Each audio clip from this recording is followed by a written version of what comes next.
My doctor who treated me for the cancer, he has seen my journey, very tough and all those things. He always keeps telling me, hey, you should make a film on that. But that's a very personal thing. I don't want to go into that area at all. I love stand-up comedy acts where, you see actually he's making fun of me. Yeah. It's my life, he's mocking me. I really enjoy, and that kind of, I wanted to make that kind of film actually. But basic core problems are still same. We're still looking for happiness. So that remains the same. Right. And yeah, but the ways and those things have changed. Industry is very ruthless. Whatever people you have heard about the boxes, everything, inside industry, they know the film has made it money or not. I'll never get a second film if I keep making film like this and my producer is still in loss. It was me who I told Ranbir, actually, that's a sure shot thing, I should go. So that's how Jagga got delayed a little bit, Aidil hai Mushkil. So that was a conscious decision me and Ranbir both took, Aidil hai Mushkil should come before Jagga. He became KK, then I became Shilpa. Then I asked him to you become Shilpa, then I become KK. So that's how and then in the heat of the things, this dialogue just came out of my mouth. To understand the whole film just by the audio, I say it was like a radio play, man. Why are you making movies then? Have you seen my interviews anywhere? Very hardly. I don't talk. Yeah. I don't know how You're talking very well now. Hello, Anurag, Basu. I'm very thrilled to have you on the show, and I'm a very, very big fan of Jagga Jasoos. Thank you so much for having me here. Now I consider myself a successful director. No, but I'm also a big fan of Gangster. Oh, so, but lovely. obviously we're going to start talking about Metro in Dino. Okay. So, when you wrote Gangster and when you wrote and made Gangster and Life in a Metro, you were still in that phase of cancer. Yeah. And you said that you were in a dark phase and therefore these dark stories came out. Yeah. What was your phase, or what is this phase when you made Metro in Dino? I don't know. When I look back and people ask me this question, then I consider maybe, I was in that frame of mind. But that time it never occurred to me, But you've said this, right? Yeah, I said this. But it is, when people ask me now, when I was creating those things, So Gangster and Metro, I think I started Metro before Gangster actually. Okay. And I wanted to make that before Gangster. And I was struggling to find a producer for Metro actually. And then Gangster, Mahesh Bhatt was ready. And I offered Life in a Metro for Mahesh Bhatt to produce, but it was not falling in place of the kind of films they wanted to produce. Right. So Gangster was the kind of film they backed. And then so I remember I recorded the song of Metro first, and then I started Gangster. And then Life in a Metro followed. And so Life in a Metro was not that dark though. Maybe, when I look back, maybe I was that state of mind, and it reflects. Now you only think back what you have created in the past, and even you see the time I was creating that, maybe, yeah. I'll tell you why I think it's a little dark, because it's about a lot of people. When you think of love story, there are two ways to make a love story, right? Yeah. One is like a happy love story, one is like complicated love story. Yeah. And Life in a Metro is a complicated set of love stories, people with all kinds of issues. That's why the darkness, I guess, the label comes from. Yeah. So, not that necessarily it's a dark film, because there are some good endings, but it's just the tonality is a little, dark. Yeah. I always felt is when you think and introspect, the time you have created that story, maybe this Metro is so different from the earlier Metro. Maybe the kind of person I am right now. And it reflects in your movies, right? It is inevitable. You can't do it. How is this different? It is very funny, witty, quirky. The first time I narrated it to Preetham, he pointed out, "Arey, this is very funny. This is not like earlier Metro." But but this is what came out naturally. And no, it's not that we have to create the music and everything remains the same, but it has a comic. It's like, laughing at yourself, and when you watch film. I love stand-up comedy acts where, you see actually he's making fun of me. Yeah. It's my life, he's mocking me. I really enjoy, and that kind of, I wanted to make that kind of film actually. Nice. Yeah. So you wanted the film to resemble a kind of... It's just, I just see myself and laugh about it actually. Nice. So Preetham was always your sounding board. Yeah, always. He's like a co-writer. From very beginning. There are two people Tani and Preetham. I'm always confused because I write 2-3 stories. I'm always confused which one to make because I'm passionate about all the three at the same time. I don't know which one to pick next. So Preetham and Tani they have given me the right opinion. And there's Preetham and Tani, and there was my production designer, my friend called Rajat Poddar. He's passed away recently. But I used to narrate him for only one reason: the stories he used to dislike, I used to make. So there were the three bouncing board. Tani, of course, is your wife. So Tani and Preetham are the first two people I always narrate my scripts to. Right. And now my daughter actually, Ishana, she's also she's a good sounding word as Yeah, well. absolutely. Yeah. Life in a metro as opposed to love in a metro. I'm just like very curious about it because it's life, sure, but all the stories are love stories. Yeah, I don't know why. It never occurred to me that time because, it just, I think it would have put the whole film in one box. It was a little broader than that. So that's why the life in a metro. It was also a story about aspiration, running yeah. behind success and rat race and everything. Yeah, so Yeah, so there's like a broader concept. broader concept, yeah. Right. And Metro in Dino? Metro in Dino is also the same way. You will also say, isko love in a metro kyun nahi bola aapko? The same question will. But again, the basic thought was like, how it is affecting us, like nowadays. That's why in Dino. What has changed about the city? A lot of things have changed. The aspirations have changed. Our exposure to the world has really affected our relationship, and internet has played very big role. We don't realize it actually, and so yeah, a lot of things we'll discover it in the film, and in a very subtle way. We're not preaching it, but it is there all over us. Like we don't realize, but it has affected us. Right. Yeah, but basic core problems are still same. We're still looking for happiness, so that remains the same. Right. And yeah, but the ways and those things have changed. Are you in a happy place? Yeah, absolutely. Yeah. Yeah. You're doing what you want to do? Yeah. Like a passion project like Jaga Jasu's does not work the way you want it to. Yeah. Does that? How do you process that? See, it didn't affect me so much as it has affected people around me actually, because from very beginning, see, I come from a very small town. Right. And then I came to Bombay, so I know the heartland India's taste and choice because I was brought up there. Yeah. I still have friends there. I still have everybody there. So when you're making a film, back of your head, this is where it's going to land because people are not used to this kind of narrative. That doesn't stop you to make that kind of film. I grew up in a place called Bhilai, which has 2 cinema hall, and so I know heartland India, and I've created shows. My grandfather worked in Bhilai as an electrical engineer. Oh, lovely! So you know that place. I don't know the place, but lovely. I know of the place. Yeah. So when I was creating television, I was a very successful television director. I created Saas Bahu, and they know I know heartland India. I would create shows with high TRPs, but those were not my aesthetics, those were not my choice and taste. So we know it. It's not that, but that doesn't shoot. But you're still hoping maybe you'll change a little bit. But I'm glad that over the years Jaga Jasus has found his audience actually. And it's a slow process. Over the years through Netflix, and people have gone there and seen it, and it has gone slowly, still reaching to people who I made it for. Explain this to me, Anurag. I'm trying to understand. See, you kind of know a film is not going to land, but you're still making it. Yeah.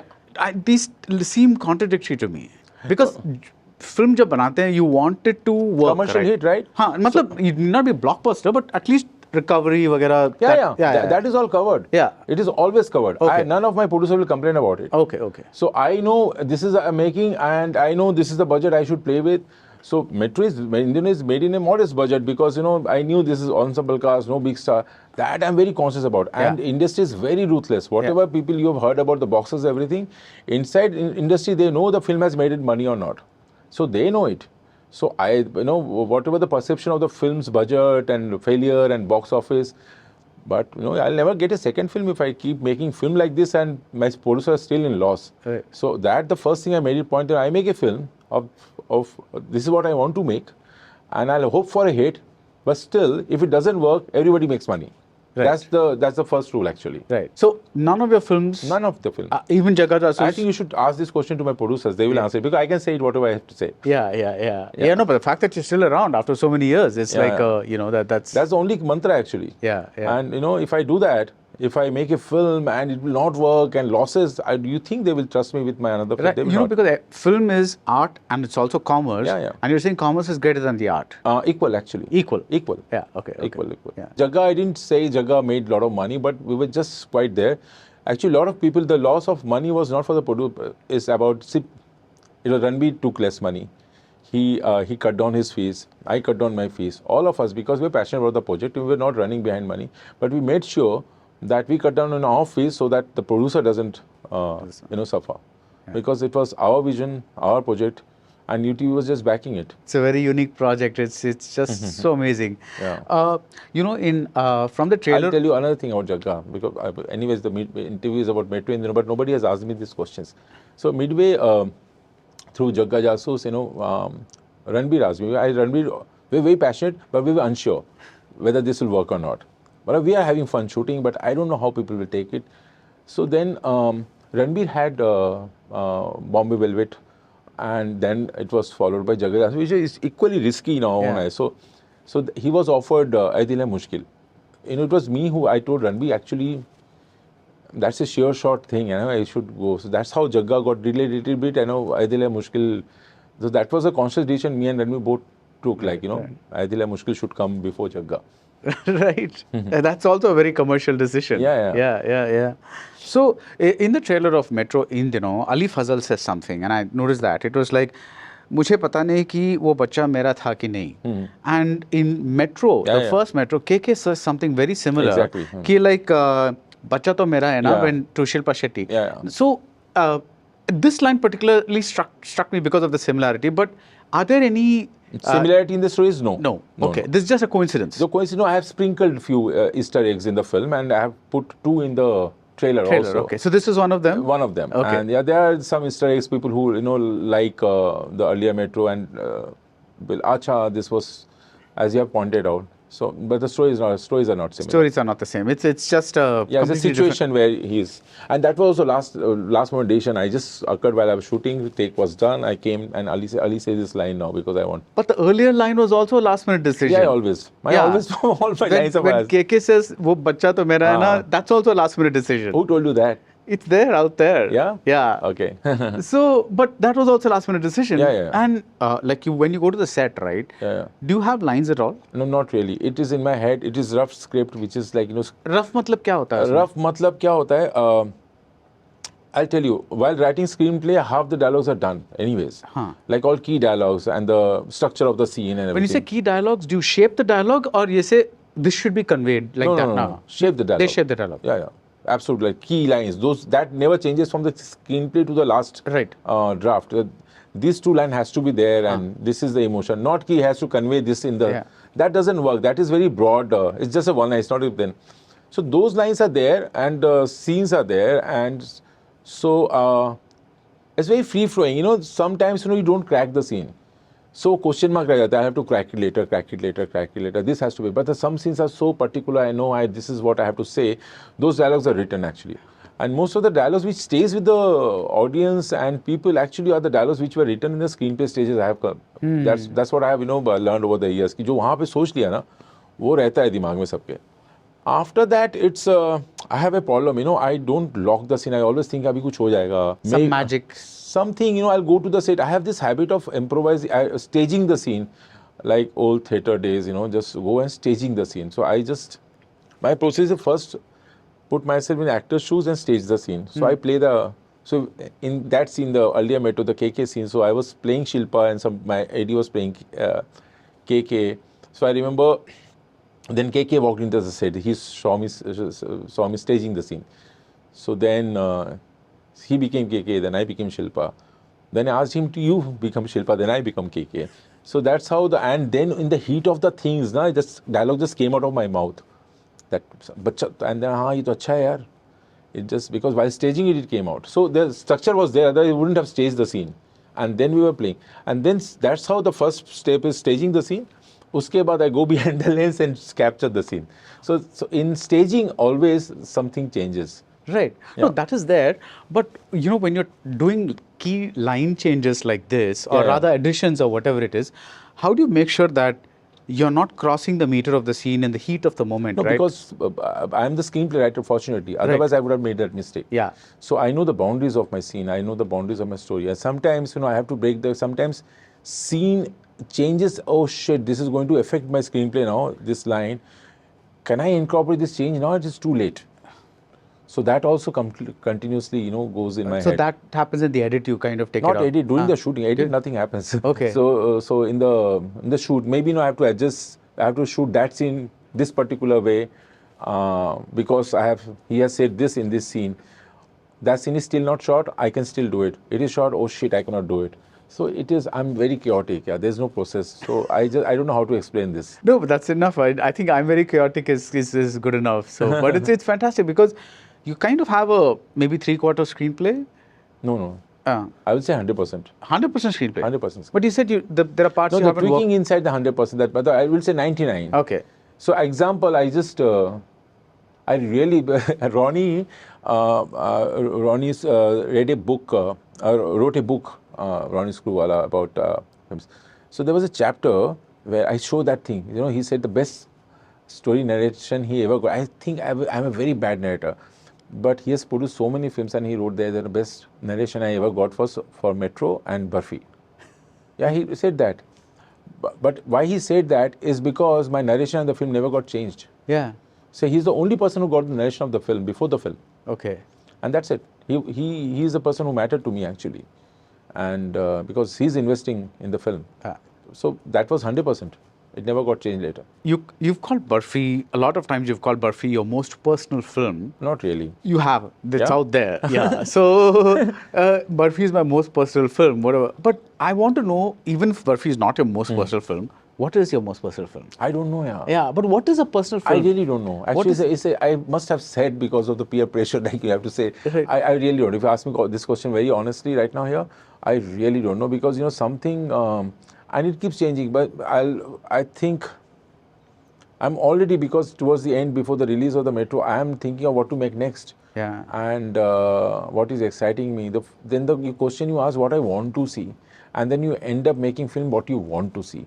So that's it. You're basically saying that, in a way, every film is a personal film. No, I don't want to get into personal mode. So it really, see, for example, a lot of people, you know, my doctor who treated me for the cancer, he has seen my journey, very tough and all those things.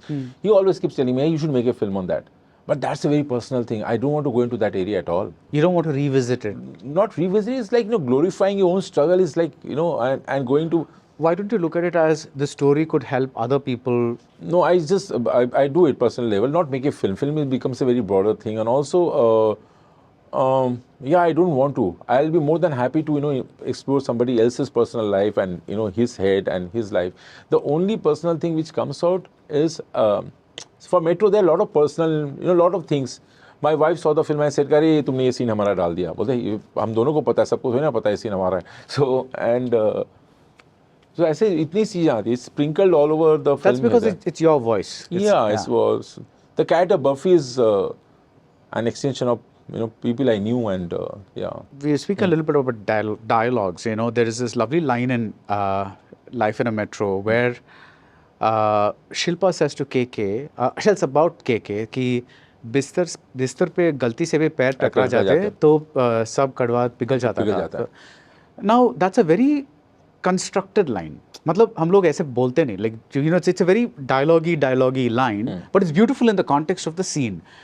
Where do you say this scene needs a realistic line and this scene can use a dialogue-y kind of line? So all the voiceovers of Metro we wanted like that. Dialogue-y kind of. Dialogue, you know, because little poetic, little beautiful, and all those, and when they're speaking lines, they are spoken, like, you know, spoken words and the way you speak in real life. So that was the tone, and this dialogue was written by, you know, Sanjeev Datta. Okay. And he wrote the dialogues of Metro, and it was completely his line. And there was a zero contribution of mine in this particular line. Beautifully written. So it was his baby, and he knew what I wanted to communicate, but बिस्तर के अंदर अगर पैर छू जाए तो वो, this was his idea, his line. Yeah, but it also is it gives a certain tonality to that. In fact, all the voiceovers in the beginning of Metro, whether it is Kunkuna's or Shilpa's, and so it because sometimes, you know, voiceover, when you're setting up the characters, it has to be beautiful, like, you know, nicely spoken words, dialogue-y, what you say, and so that's what, because you're setting up all the story in the first 10 minutes of the film. So you have a lot of silences in your films. Is it because you believe in that show don't tell, or do you genuinely have another reason for you want your films not to be very wordy? I was not like this before, because I remember it was screening of Gangster, I think it was, and it's a trial. The film audio was playing inside the theatre. I was sitting outside, and अच्छा अभी 10 minute हो गया, अभी 20 minute हो गया, अभी हाँ चलो अभी इंटरवल होने वाला है. So I'm sitting outside, and I realized actually I understand the whole film just by the audio. I say, it was like a radio play, man. Why are you making movies then? And that's when, you know, it just Akad, why you have to explain everything in words, and I'm not utilizing the medium as much I should. So then it increased over the years with every film. Film is not, it's an audio-visual medium, right? It's not just a visual medium. If the dialogues are nice, what's wrong with that? But too much of great dialogues, then it get lost. Now you should have few and good Mughal-e-Azam is full of dialogue. Yeah, Mughal-e-Azam has. Yeah. It's like start to finish, it's I like... think it's just to each his own. You know, Mughal-e-Azam had great dialogues. Yeah. Of course. Sholay has great dialogues. Yeah. I mean, we remember the movies for the dialogue. So I'm curious. I want to know what your point of view is. That's what my point of view is. It's just, like, if the things are said, unsaid. And that's how, again, it's an extension of your personality. And have you seen my interviews anywhere? Like, very hardly any. I don't talk. Yeah. I don't know how You're talking very well now. But I feel shy because after finishing interview, I go back and it occurs to me next day, I should have said this through this question. So I think I'm not man of words myself. Okay. So even my wife still complains, why just you don't say it properly, like, what you want to say. So I think it's the extension of my own personality which comes into movies. That's how I am. And people who know me, they know, अच्छा मेरा expression देख के समझ में आता है. मैं बहुत express नहीं कर पाता अपने आप को. How do you then explain the scenes to your actors? I change it with every actor. I have to understand this actor. This is the kind of briefing I have to give to this actor. This is the kind of briefing has to go to this actor. And it changes with every actor. There's not a single rule for all actors. It changes with every cast. Supposing you have to make Konkona cry. Yeah. What would you do? Konkan, nothing. Minimum effort, and because we understand each other very well. Yeah. And I just narrate the scene, and I'll jokingly, in Bangla also, I'll say anything she will get, even if it's a sad scene. Yeah. For example, I say something, we're laughing. We let the scene, end में थोड़ा सा moist कर देना बस ऐसा, इतना बोल के चले. End में थोड़ा सा moisture कर देना. Eyes moist चाहिए, इतना like that, हंसते से बोल दूँगा. So उसको इतना ही काफी है. Not more than that actually, and she will get it. As a passing also, I'll say something and go there, she will get it. So it changes actually with every actor. So which means that when you choose your actors for your films, you have to be really careful that they're good. Matlab, have you ever got stuck with an actor where you could not do something like that? I don't want you to name this person. No, I did in the past, and the only places I've got, because if there is a lack of trust, I got stuck there. So the first point is that you trust me. You have to trust me. I'll take best out of you. And the people who got stuck in past with me they were not trusting me. And when they surrendered, it was all fine. What does Ranbir is like? Is he also an easy actor to direct? Outstanding. I think he spoils you. And you don't enjoy working with anybody else. I have worked with many actors, they will feel bad, but it's an honest confession. You don't enjoy working with anybody else after working with him. But I always thought Bhatt Saab is very generous with his words and praises, so I never took it so seriously. But now also he says it after so many years, that means he means it. My only strength, I think, as a writer is I can be offbeat but on path. I know what Anurag Kashyap film is like. I know what to expect. I know a Karan Johar film. I know a Rohit Shetty film. I don't know what is an Anurag Basu film myself. So I don't know it.